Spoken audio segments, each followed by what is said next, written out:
Hello and welcome to another Providence Anglican Church broadcast.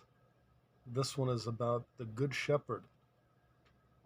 The Good Shepherd text, the second portion of it at least, was the lectionary reading, according to the old Anglican lectionary at least, for last Sunday, the third Sunday in Easter. Behind Jesus' discussion of the Good Shepherd, there's a great deal of Old Testament material.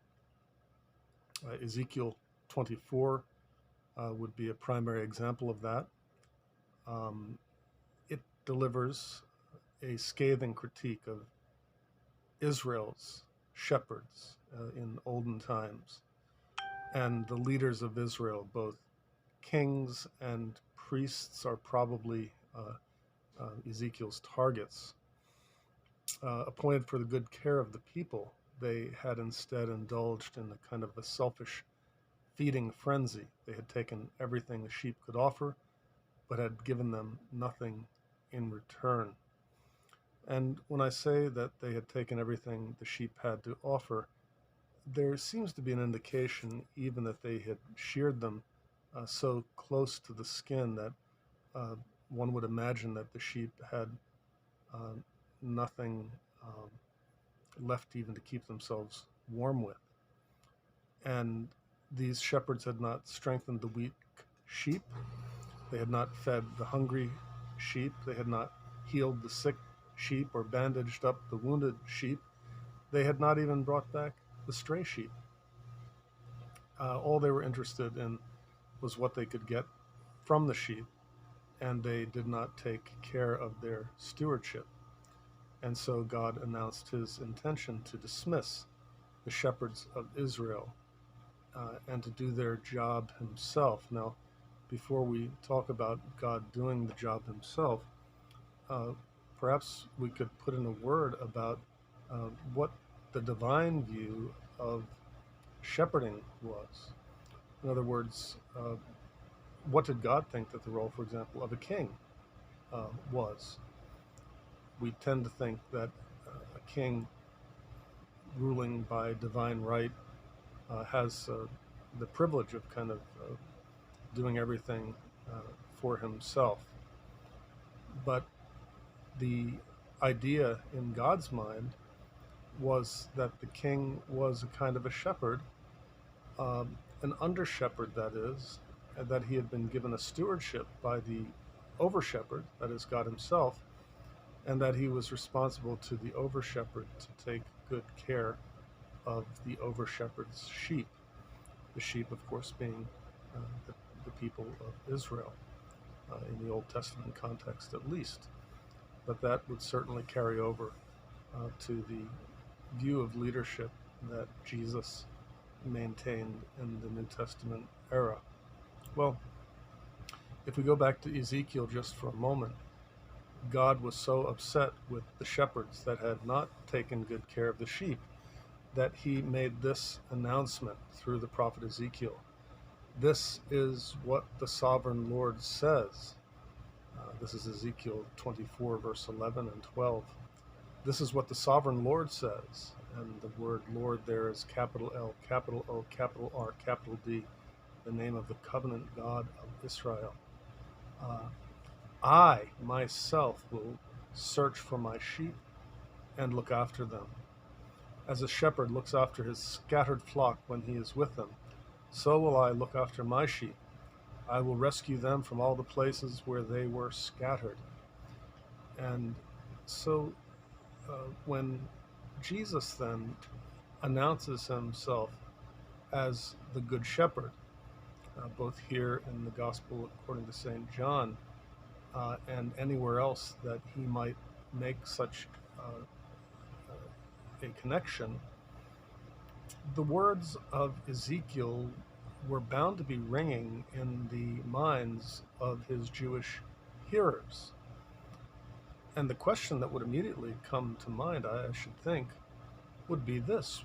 In claiming to be the Good Shepherd, Is Jesus claiming to be that character in Ezekiel 24 who says, I will come and gather the sheep myself? Because if that's what Jesus has in mind by calling himself the Good Shepherd, then he is making a claim to divinity. He's claiming to be God fulfilling the promise made through Ezekiel to come and gather up his very own sheep. Well, uh, was Jesus then claiming to be God? And secondly, uh, who were the hirelings that Jesus himself spoke of? Because he uses this word which we get in our English Bibles in a very Anglo-Saxon phrase, hireling. I mean, there is no modern word that can do any better than that. Employee doesn't quite cut it. A hireling. The hirelings that Jesus criticizes, well, who worked only for wages and cared nothing for the sheep, who were they? Um, Seems that he was talking about the chief priests and Pharisees, who were the rulers of Israel under uh, the oversight of Rome, certainly, but the ones in immediate contact with the people and who the people themselves recognized as their leaders and who would have claimed to have been the rightful leaders of Israel were the members of the Sanhedrin, which included both the high priests in the group of the Sadducees and also the Pharisees. Um, well, whatever Jesus had in mind, whichever group he was aiming at specifically, and I think we can be sure that it was both of those two groups, whether you look at that, his description of them as mere hirelings, these men who thought so highly of themselves and who thought themselves to be God's agents on earth, whether we're just talking about their reaction or whether we're thinking about the reaction of the population in general and of the religious leaders in specific to this claim, I am the Good Shepherd, um, Jesus' words must have caused quite a stir. He claims to be the Good Shepherd, and in his own words here, he claims to be the Good Shepherd who gives his life for the sheep, the Good Shepherd who knows his sheep, and the Good Shepherd who has other sheep. And that's as far as we're going to go in this introductory um, clip. And I hope you'll tune in then if you find this interesting and helpful. I hope you'll tune in to the next clip where we will begin to go through the first point at least. Jesus is the Good Shepherd who gives his life for the sheep.